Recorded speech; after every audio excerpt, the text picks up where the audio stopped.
Caution, disclaimer. This video is created for educational and entertainment purposes only. It reflects my personal thoughts, questions, and independent research, and is intended to foster a film community and encourage discussion. This content is not meant to offend, slander, or present complete or definitive truths. Please do not attempt to replace anything shown or discussed on this program.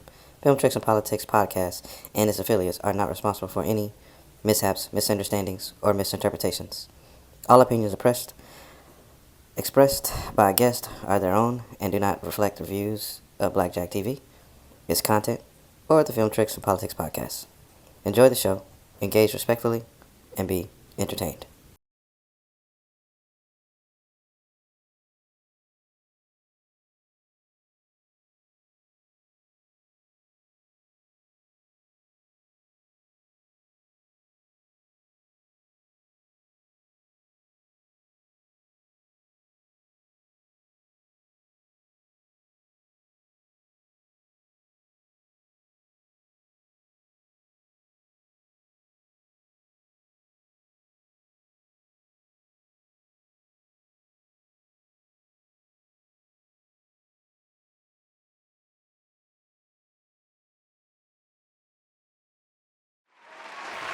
This is Film Tricks and Politics, baby. Episode 6, I believe. We might be further than that. But we're going to keep on rolling, you know what I'm saying? Well, it's been a week, guys. I'm glad we made it back here. You made it back to watch another episode of Film Tricks and Politics. I really appreciate you sitting here watching it. If you're binge watching these shows, I appreciate that as well. If you could smash that like button and hit that subscribe and notification bell, we will be able to get you the latest videos that we drop, because I'm going to be dropping a new video every Tuesday at 8 p.m. That's what I'm trying to stick to, and there's plenty of things out here to be talking about in the film world. But remember, this is Film Tricks and Politics. This is a place where we talk about film, we talk about entertainment, and we talk about politics, the politics that's within the film and entertainment. And of course, we do touch on some national politics. If you're a follower of our TikTok, or if you're a follower of our Instagram, which is Blackjack Films, at Blackjack Films, and on the TikTok is Blackjack TV. And YouTube, of course, is Blackjack TV. So please hit the like, subscribe, and notification bell, and share this to your friends and talk about it. So we got that out the way. Boom, boom, boom. Hit that, smash that like.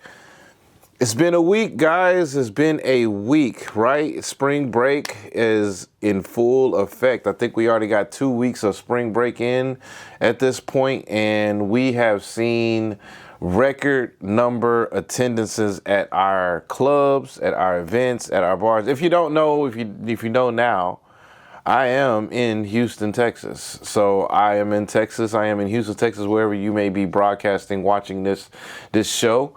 I'm in Houston, Texas, and it is rodeo season right now. Which are rodeos, if you don't understand what's going on, because I've been living here, but it creeps up on you every single year, because it's right after the Christmas holiday stuff has hit, and then the winter comes in, and then the Valentine's Day is hit, and then right after Valentine's, I have, my son over in Louisiana, so the Mardi Gras stuff kicks in.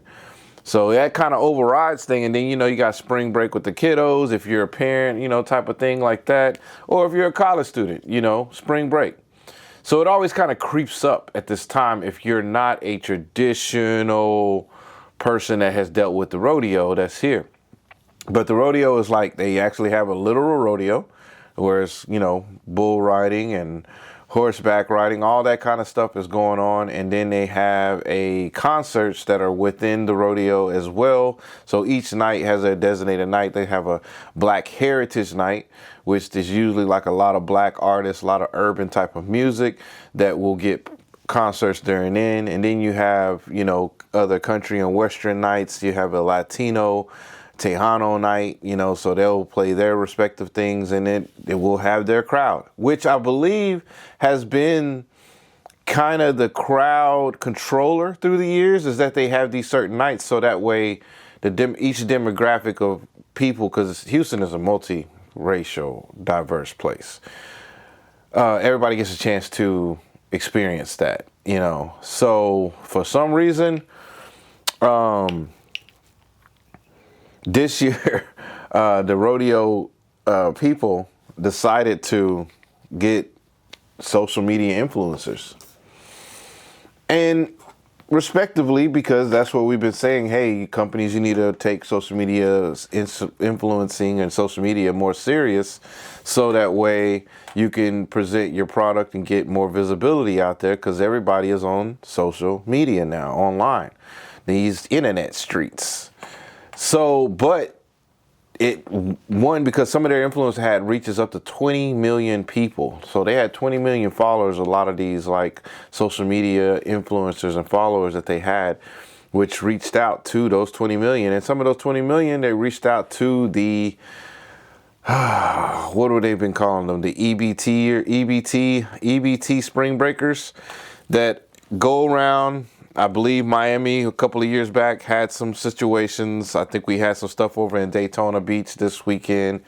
A couple of weekends ago, we also had some stuff in Houston, Texas. They closed the carnival for the first time really early at 9:30, and that was actually the night that my family was there.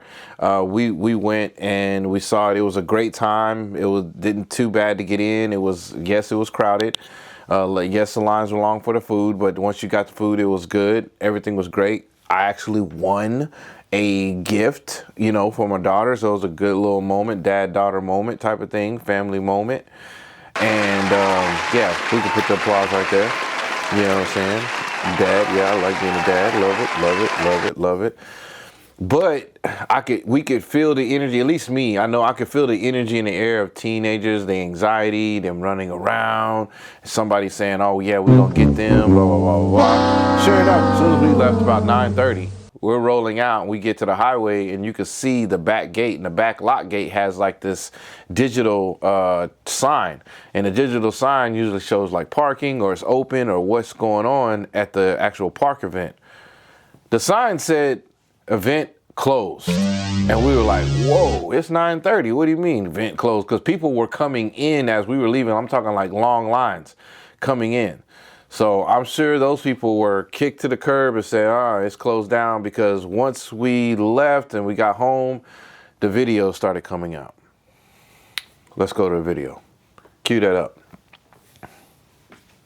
Was something. Videos on social media showing a large group of people fighting right in the middle of the crowded Midway there in Houston. Responding after a fight occurred here in the carnival area on Saturday night.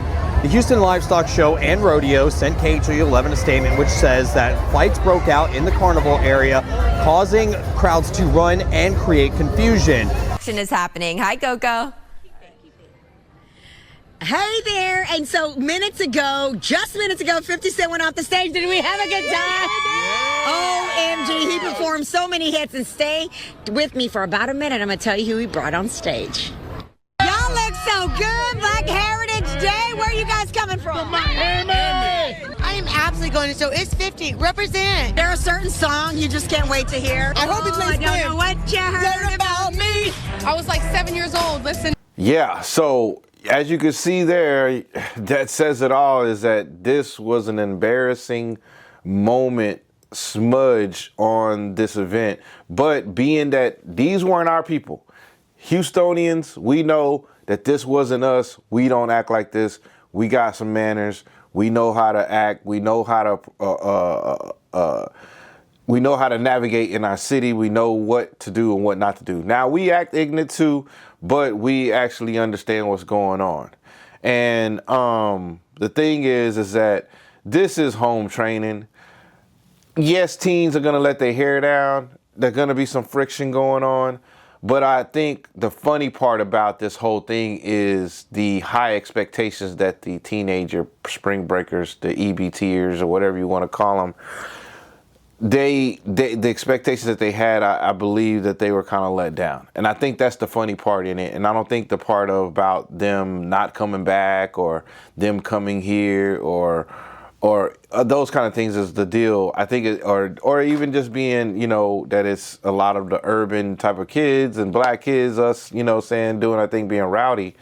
I think it's just the fact of the matter that this city is a little bit slower, and respectively, and it's something to where like you need to savor it. You know, it definitely is. It can be an expensive city. I really didn't like academics kind of like, you know, when he was trying to describe the Texas cities and the different areas, it's like, oh, it's cheap living. It's like it definitely is family affordable, comparable to New York and California, and compared to a blue state and all the regulations and taxes and social services and things that you guys are funding for and getting taxed for. Yes, it's different. The cost of living is different. The bigger land and bigger houses that you can have here, bigger space that you can have here in Texas is a bit different. And yes, the pace and tempo of people here, the way decisions are made, the way that the city and infrastructure is developed, yeah, it may be a bit behind. It may be a bit behind, but we love it. We understand it. It's once you leave Houston, you understand the bubble that you're in. You understand the specialty that you have in order to be in a city like this.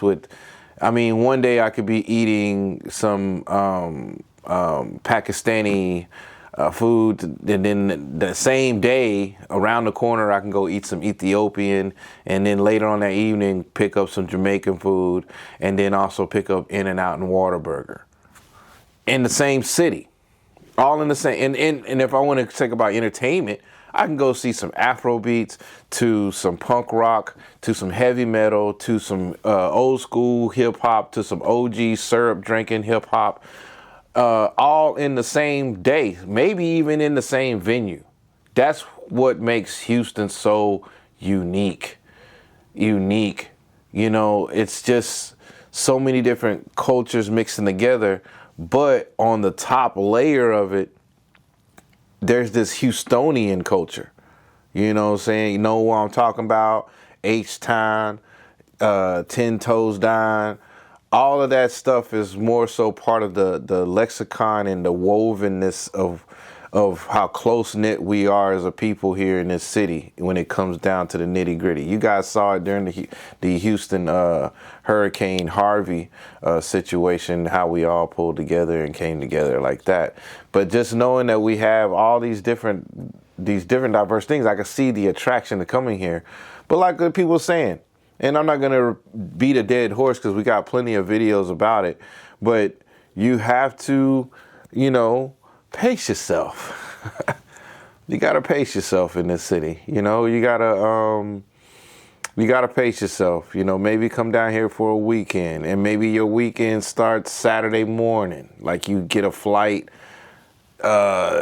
Saturday, and you get here, and then you're here.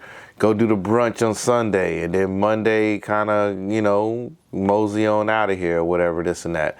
But you don't want to be here a full week unless you got family down here and you can kind of crash at their house and stuff, because things can get pricey for no reason. Because yeah, like they said, the beach, yeah, we have a beach access to the ocean, to the beach, to the coast, but you're going to drive at least an hour to an hour and a half, depending on where you are in the city.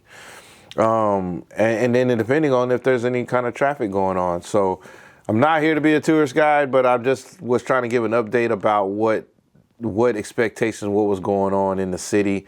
Overall, the rodeo season and things is going well and it's good. And I can't wait for next year because I'll be that much more prepared in how I'm going to do my experience. I encourage every single person in Texas to experience the Houston, Texas rodeo if you haven't. You know, I'm not telling anybody else. I'm just telling Texas folks. Just come on through. Please have some manners. Please have some clothes. Please dress appropriately. Please come down with the appropriate amount of money. $300 for a trip is not going to cut it. If you have anything less than $300, that is not going to cut it. That is going to put you in harm's way. Trust me. Unless you're coming with a group of people that you super trust, then I would say, yeah, 300 bones, that will help you out. But other than that, that's going to be a frustration because that's 2 meals and 3 drinks here in Houston.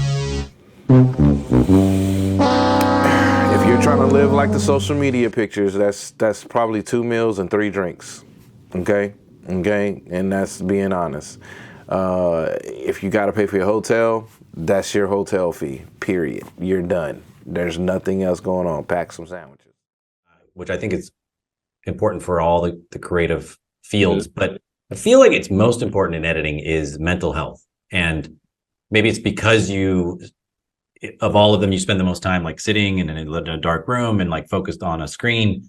And some people can, get hyper focused and forget to like take breaks and take walks and all that kind of stuff. Can you talk about that, since you brought it up, like, which I think is important for all the creative fields, but I feel like it's most important in editing is mental health. And maybe it's because of all of them, you spend the most time like sitting in a dark room and like focused on a screen.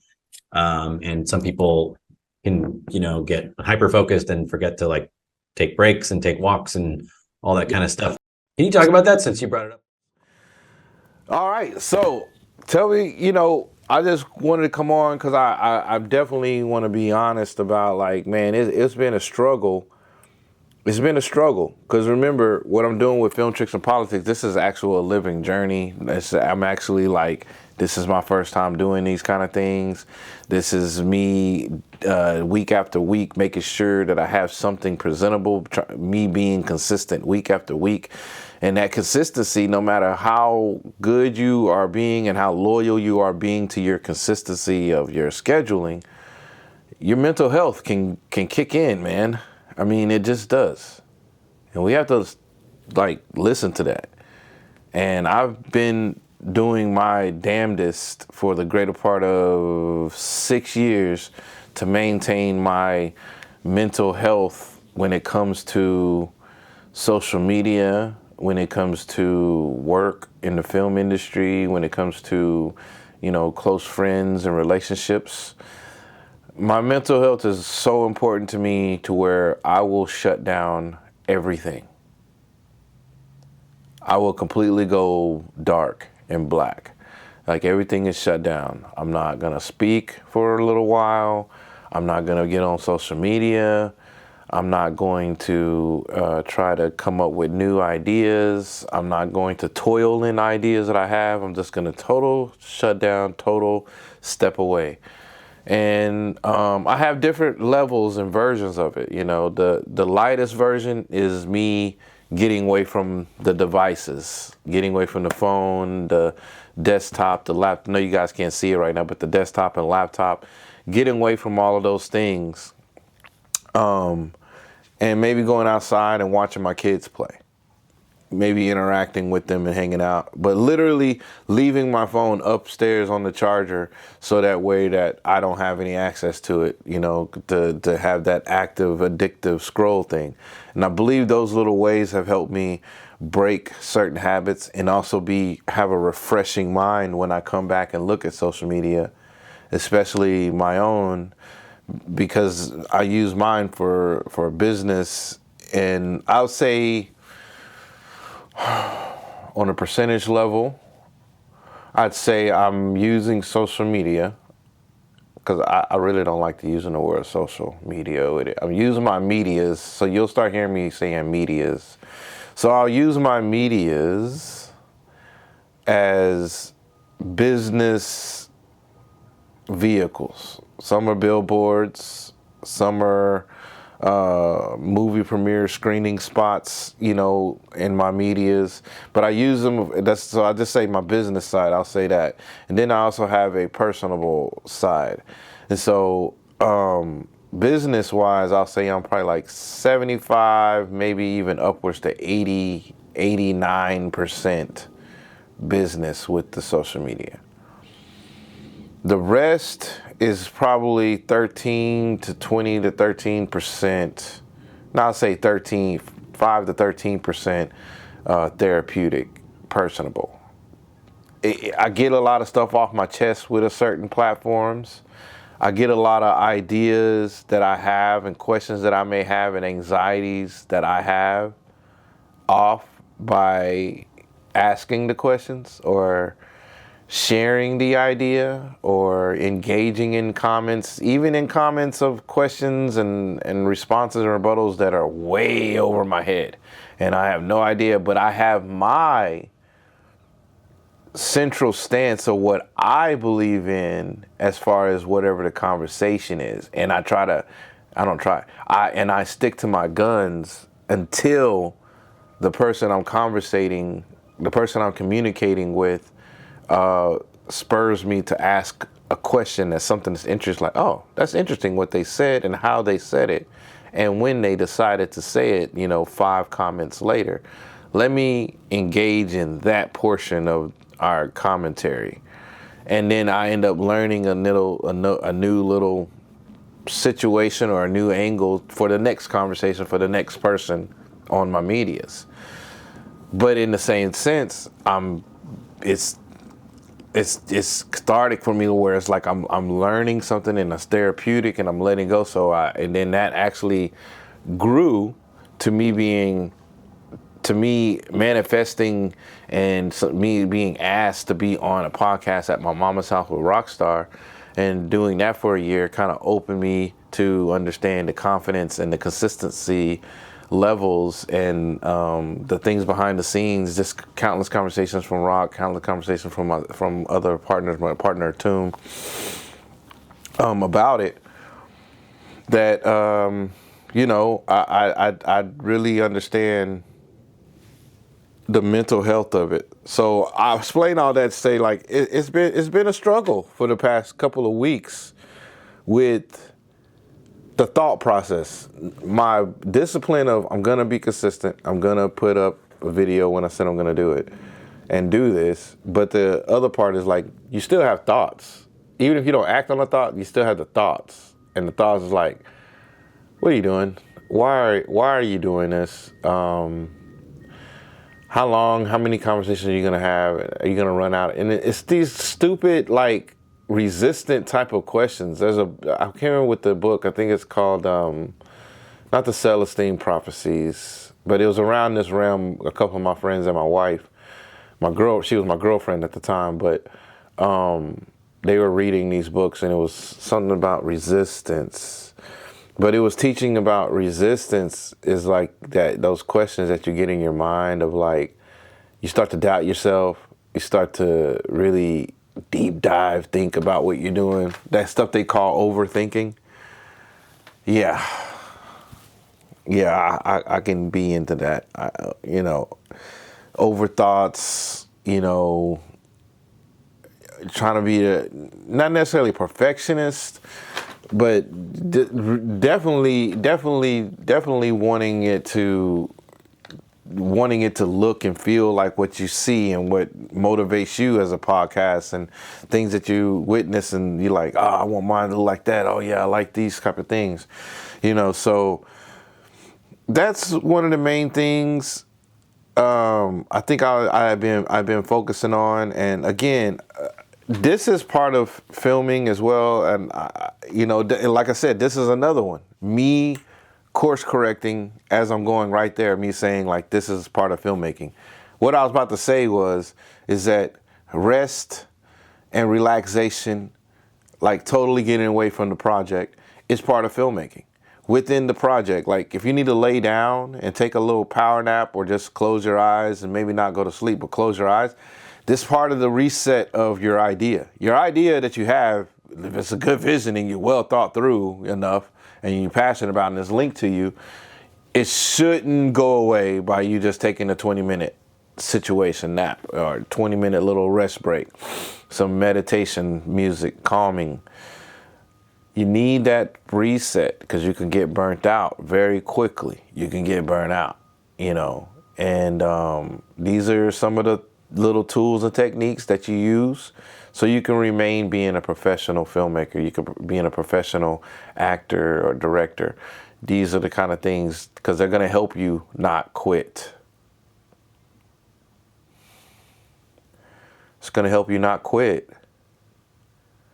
It's just going to help you not quit, When you get too frustrated, when you get too bogged down in the weeds and you can't figure out that plot line, that next line, you can't figure out, like, how you're going to get that next location.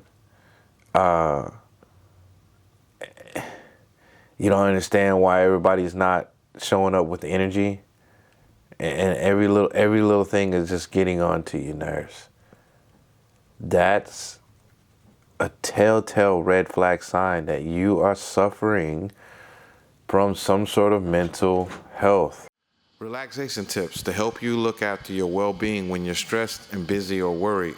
Sometimes you're at the desk, you need to get a getaway. Go outside, look around, maybe take a walk, read a book, maybe even take a bath while reading a book. Take your time, relax, as well as get some good food, watch a good movie, take your mind away from the regular day's work. Breathe in deeply. It's known to give calming sensations. And always breathe through your nose, in and out your mouth. Yeah, so your mental health, you have to take care of that. And as you can see, my number one person is coming in trying to take care of my nutrition and health and bringing me some really good, yummy snacks and food stuff here that I'm going to be eating here in a second. But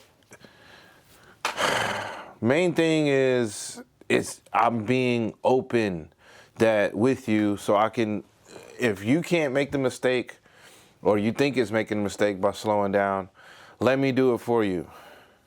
You know, let me watch my journey, watch what's going on and see how I'm moving and understand that rest is part of it. You have to take care of your mental health. And I have been struggling these past couple of weeks with just so much information going on in there, you know, and then also organizing things and being the lead of a lot of big situations of like productions that need to come out, productions that have to get taken care of. You know, I got a lot of decision makings that I have to make and do. So, woo-sah. And I love that you guys are here with me. I love that you guys are coming every single week. I'm learning from you guys. I'm learning from all of you, from the medias and everything like that. So without further ado, I would like to play this video here. I believe it can touch on a little bit of like mental health in the film realm technique of it and what that takes. I'm probably, maybe it'd be a collage of things right now, but check this video out and we'll be right back. Demon in the woods too, of a lot of creative people, you know, and it's part of what the documentary is trying to be about for me, is finding balance, you know, where the beauty that is attainable in the creative arts can be matched with the scratchy roughness of regular life. Regular life sometimes doesn't have the grace that you can have when you're acting. Or if you ever watched, which we all have, Robin in a comic, Jag, when it's flowing through him. Tell you something, after that scene, you know, you go to the craft service table, you get a cup of coffee, you're sitting there, and Robin Williams is sitting by himself, totally depleted. I mean, it didn't come for free. You know, I worked with Philip Seymour Hoffman. It didn't come for free. It's a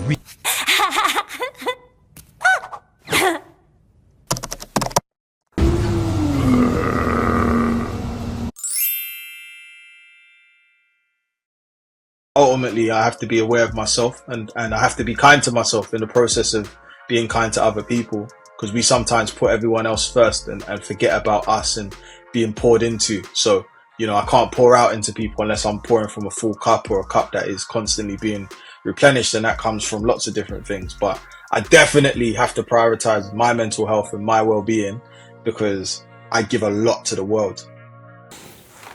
You guys could learn a lot from Studio Binder, a lot of these websites, a lot of these YouTube video, I want to say sites, but pages, channels, YouTube channels.